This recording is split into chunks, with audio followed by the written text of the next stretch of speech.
Middle east एक ऐसी जगह है जहां पुरानी दुश्मनी और आज की एम्बिशंस टकराती हैं। यहाँ बहुत सारा तेल है और पूरी दुनिया की बड़ी ताकतों की लड़ाई भी यहीं चलती है। इसके बीच में ईरान और यूनाइटेड स्टेट्स की पुरानी दुश्मनी है। यह लड़ाई तेल, न्यूक्लियर हथियारों की चाहत, अलग अलग धर्मों और प्रॉक्सी वॉर्स की वजह से और कॉम्प्लिकेटेड हो गई है। इस खतरनाक चेस बोर्ड को समझने के लिए हमें सिर्फ हेडलाइंस नहीं देखनी होंगी, बल्कि इसकी असली वजहों को समझना होगा। एनर्जी पर कंट्रोल, विचारधारा की लड़ाई और रीजनल वॉर का हमेशा बना रहने वाला खतरा। मिडिल ईस्ट में सिर्फ इजराइल के पास न्यूक्लियर हथियार होने की बात मानी जाती है, जिसकी वजह से पावर का बैलेंस बिगड़ गया है। इजराइल का यह अनडिक्लेयर्ड आर्सेनल उसकी सुरक्षा की सबसे बड़ी गारंटी है, लेकिन ईरान और अरब देशों के लिए यह गुस्से की वजह है और उन्हें भी ऐसे हथियार बनाने के लिए उकसाता है। यूएस और उसके एलाइज न्यूक्लियर हथियारों को फैलने से रोकने की कोशिश करते हैं, सिर्फ इजराइल को छोड़कर, जबकि चीन और रूस जैसे राइवल इसे हाइपोक्रेसी मानते हैं। यह डबल स्टैंडर्ड ईरान की न्यूक्लियर एम्बिशंस को और बढ़ाता है, क्योंकि तेहरान को लगता है कि न्यूक्लियर ताकत ही उसके बचने का इकलौता रास्ता है। ईरान के लिए सबक साफ है, एक हॉस्टाइल दुनिया में न्यूक्लियर हथियार ही सबसे बड़ी इंश्योरेंस पॉलिसी है। न्यूक्लियर डिटेरेंस आसान है पर ब्रूटल भी है। बम होने से हमला रोका जा सकता है, क्योंकि सबको पता है कि दोनों तरफ से सब कुछ तबाह हो जाएगा। न्यूक्लियर हथियार वाले पड़ोसियों और यूएस की मिलिट्री ताकत से घिरे ईरान को लगता है कि न्यूक्लियर प्रोग्राम उसकी सर्वाइवल के लिए बहुत जरूरी है। इराक और लीबिया का हाल, दोनों नॉन न्यूक्लियर देश जिन्हें विदेशी ताकतों ने गिरा दिया, इस बात को और मजबूत करता है। इसके उलट नॉर्थ कोरिया के न्यूक्लियर आर्सेनल ने सीधे हमले को रोका है। ईरान के लिए बम एग्रेशन के लिए नहीं है, बल्कि रीजनल बैलेंस बदलने और खतरों को रोकने के लिए है। मकसद, एक ऐसा बैलेंस ऑफ टेरर बनाना जिससे रिजिम की सर्वाइवल पक्की हो सके। ईरान का न्यूक्लियर प्रोग्राम प्रतिबंधों, सैबोटाज और हत्याओं के बावजूद आगे बढ़ा है। 2025 तक ईरान ने यूरेनियम को वेपन्स ग्रेड के करीब एनरिच कर लिया था, जिससे कई बम बनाने के लिए काफी मटेरियल जमा हो गया था। अंतर्राष्ट्रीय प्रतिबंधों ने ईरान की अर्थव्यवस्था को तबाह कर दिया है, लेकिन उसके न्यूक्लियर प्रोग्राम को रोक नहीं पाए। छिपे हुए हमले जैसे स्टक्सनेट साइबर अटैक और वैज्ञानिकों की हत्याएं ने प्रोग्राम को धीमा किया है, लेकिन रोका नहीं है। हर सेटबैक ने ईरान के इरादों को और मजबूत किया है और न्यूक्लियर क्वेस्ट को रेजिस्टेंस का सिंबल बना दिया है। ईरान अब एक न्यूक्लियर थ्रेशोल्ड स्टेट है, जो चाहे तो जल्दी से बम बना सकता है। दुनिया देख रही है आगे क्या होगा, इस बात की चिंता में। 2018 में यूएस ईरान न्यूक्लियर डील से बाहर हो गया और मैक्सिमम प्रेशर कैंपेन शुरू की, जिससे कड़े प्रतिबंध फिर से लगा दिए गए। ईरान की अर्थव्यवस्था तबाह हो गई, तेल का एक्सपोर्ट बहुत कम हो गया, महंगाई बढ़ गई और आम नागरिक परेशान हुए। ईरान को झुकने पर मजबूर करने के बजाय प्रतिबंधों ने हार्डलाइनर्स को और ताकत दी और न्यूक्लियर एक्टिविटी की एक नई लहर शुरू कर दी। ईरान ने डील की लिमिट्स को तोड़ा और यूरेनियम एनरिचमेंट को तेज कर दिया। ईरान के अंदर बड़े पैमाने पर प्रदर्शन हुए, जिनका ब्रूटली दमन किया गया। वह पॉलिसी जो न्यूक्लियर ईरान को रोकने के लिए थी, आयरॉनिकली उसे बम के और करीब ले गई है। डिप्लोमेसी बार बार इस डेडलॉक को तोड़ने में फेल रही है। ईरान यूएस कॉन्फ्लिक्ट को इजराइल, सऊदी अरब, ईरान और यूएस के अलग अलग हित आकार देते हैं। यूएस तेल के फ्लो और अपने एलाइज को बचाना चाहता है, जबकि ईरान को कंट्रोल करना चाहता है।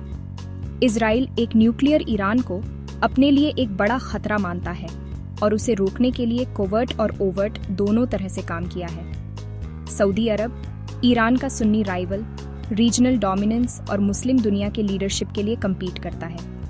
यमन, सीरिया और लेबनान में प्रॉक्सी वॉर्स इन राइवलरीज के युद्ध क्षेत्र हैं। एक ताकत का हर कदम दूसरी तरफ से जवाबी कदम को ट्रिगर करता है। जिससे रीजन और बड़े युद्ध के कगार पर रहता है। ईरान सऊदी राइवलरी सिर्फ दो देशों के बीच नहीं, बल्कि पूरे मिडिल ईस्ट की रीजनल सुप्रेमेसी के लिए एक संघर्ष है, जिसकी जड़ें इतिहास, धर्म, राजनीति और ताकत में गहराई से जुड़ी हैं। यह टकराव सदियों पुराने सांस्कृतिक और धार्मिक मतभेदों से शुरू हुआ, लेकिन आज यह आधुनिक भू राजनीति का सबसे बड़ा सिंबल बन चुका है।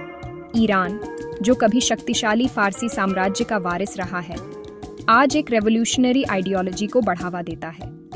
उसकी फॉरेन पॉलिसी का मकसद सिर्फ अपने प्रभाव को बढ़ाना ही नहीं, बल्कि सऊदी की धार्मिक और राजनीतिक लेजिटिमेसी को भी चुनौती देना है। ईरान खुद को ऑप्रेस्ड कम्युनिटीज का प्रोटेक्टर मानता है। वहीं सऊदी अरब, जो इस्लाम के सबसे पवित्र स्थलों का गार्डियन है, अपने तेल के पैसे और धार्मिक अथॉरिटी का इस्तेमाल कर ईरान के बढ़ते प्रभाव को रोकने की कोशिश करता है। सऊदी खुद को सुन्नी दुनिया का नेता मानता है और अपनी पावर को बनाए रखने के लिए हर डिप्लोमेटिक और आर्थिक हथियार आजमाता है। इन दोनों की कंपटीशन ने यमन, सीरिया और लेबनान जैसे देशों में प्रॉक्सी वॉर्स को जन्म दिया है, जिससे वहां की आम आबादी को भारी नुकसान उठाना पड़ा है। इन युद्धों ने लाखों लोगों को बेघर कर दिया और पूरे क्षेत्र को अस्थिर बना दिया। कभी कभी डिप्लोमेटिक ओवरचर्स और बातचीत की कोशिशें होती हैं, लेकिन ग्राउंड रियलिटी यह है कि दोनों देश हथियारों की दौड़ और शक्ति प्रदर्शन में लगातार लगे हुए हैं। म्यूचुअल डिस्ट्रस्ट अब भी गहरा है। सऊदी अरब यूएस और पश्चिमी देशों से एडवांस्ड हथियार खरीदता है, जिससे उसकी मिलिट्री कैपेबिलिटी और बढ़ जाती है। वहीं ईरान अपनी मिसाइल टेक्नोलॉजी और ड्रोन मैन्युफैक्चरिंग में आत्मनिर्भर बनता जा रहा है, जिससे उसकी रीजनल रीच और डिटरेंस बढ़ती है। भले ही कभी कभी यूएस ईरान तनाव कम हो जाए, लेकिन यह राइवलरी मिडिल ईस्ट को बंटा हुआ, अस्थिर और अनिश्चित बनाए रखती है। इस संघर्ष का असर आने वाले सालों तक पूरे क्षेत्र की राजनीति और आम लोगों की जिंदगी पर पड़ता रहेगा। यूएस या इजरायली मिलिट्री पावर का मुकाबला करने में असमर्थ ईरान ने एक अलग रास्ता चुना है। कन्वेंशनल युद्ध में सीधी टक्कर देने के बजाय उसने छाया में रहकर अपनी ताकत बढ़ाई है।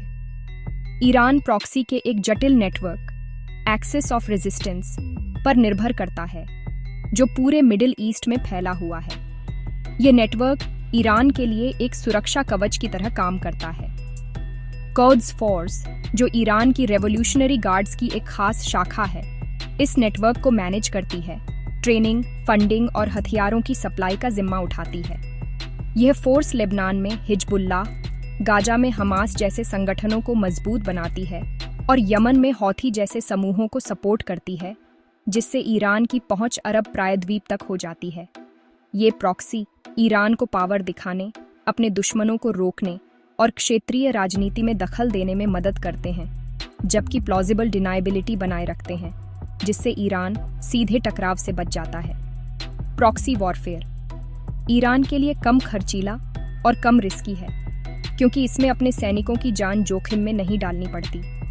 साथ ही यह कॉन्फ्लिक्ट्स को ईरान की सीमाओं से दूर रखता है, जिससे घरेलू स्थिरता बनी रहती है।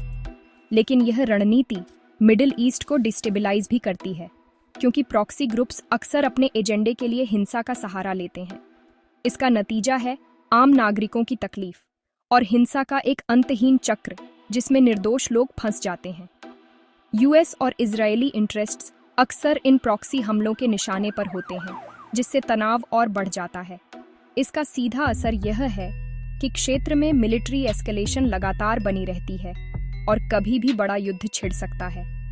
ईरान की प्रॉक्सी रणनीति उसके प्रभाव को बढ़ाती है, जिससे वह अपने विरोधियों को चुनौती दे सकता है, लेकिन इसी वजह से उसे आतंकवाद के आरोपों और अंतर्राष्ट्रीय दबाव का सामना भी करना पड़ता है। परिणाम: एक ऐसा रीजन जो अंतहीन एसिमेट्रिक कॉन्फ्लिक्ट में फंसा हुआ है, जहां शांति की उम्मीद हर दिन और दूर होती जा रही है। हाल के सालों में शैडो वॉर्स अब खुली जंग में बदल गए हैं। जो संघर्ष कभी पर्दे के पीछे चलता था, अब वह दुनिया के सामने आ चुका है। शहरों की सड़कों पर गोलियों की आवाज, आसमान में मिसाइलों की चमक और दूर दूर तक फैले धमाकों ने पूरे क्षेत्र को हिला दिया है। ईरानी ठिकानों पर इजरायली हमलों और ईरान के इजराइल पर अनप्रेसिडेंटेड मिसाइल हमलों ने पुराने टैबूज को तोड़ दिया। अब दोनों देशों के बीच सीधी टकराव की रेखा खिंच गई है, जिससे पूरे मध्य पूर्व में अस्थिरता और डर का माहौल बन गया है। यह चक्र और बढ़ गया। हत्याएं, मिसाइल हमले और 2025 में एक ब्रूटल 12 दिवसीय युद्ध। इस दौरान आम नागरिकों की जिंदगी सबसे ज्यादा प्रभावित हुई। हजारों लोग अपने घर छोड़ने को मजबूर हुए और कई परिवार बिखर गए। 2026 में जब ईरान को न्यूक्लियर कमिटमेंट्स के उल्लंघन में घोषित किया गया, तो इजराइल और फिर यूएस ने सीधे ईरानी न्यूक्लियर साइट्स पर हमले किए। यह हमला सिर्फ सैन्य कार्रवाई नहीं थी, बल्कि एक बड़ा संदेश भी था कि परमाणु हथियारों की दौड़ को रोका जाएगा। जवाब में ईरान ने भी अपनी ताकत दिखाई और यूएस बेस को निशाना बनाया। यह दोनों देशों के बीच पहला सीधा मिलिट्री एक्सचेंज था। इससे वैश्विक स्तर पर चिंता और तनाव और बढ़ गया। अब यह कॉन्फ्लिक्ट और फैल गया है और ऐसा लगता है कि ईरान का न्यूक्लियर प्रोग्राम शायद अंडरग्राउंड और सीक्रेटिव तरीकों से जारी रहेगा। इससे भविष्य में और भी बड़े खतरे पैदा हो सकते हैं। प्रॉक्सी फोर्सेस हाई अलर्ट पर हैं और चीन और रूस जैसी बड़ी शक्तियां पहले से कहीं ज्यादा शामिल हो चुकी हैं। इन बाहरी ताकतों की भागीदारी ने संघर्ष को और जटिल बना दिया है, जिससे समाधान और मुश्किल हो गया है। डिप्लोमेसी अब दूर लगती है, लेकिन यह कैटास्ट्रॉफिक युद्ध का एकमात्र विकल्प है। बातचीत की मेज पर लौटना ही एकमात्र रास्ता है, जिससे लाखों लोगों की जान बचाई जा सकती है। मुख्य सवाल यही है, क्या एस्केलेशन का यह चक्र टूट सकता है, इससे पहले कि पूरा रीजन युद्ध की आग में घिर जाए? लोग अपने घरों में बैठकर डर और उम्मीद के बीच झूल रहे हैं। दुनिया इंतजार कर रही है, एक नए संतुलन, शांति और स्थिरता की उम्मीद में। क्या यह उम्मीद कभी हकीकत बन पाएगी?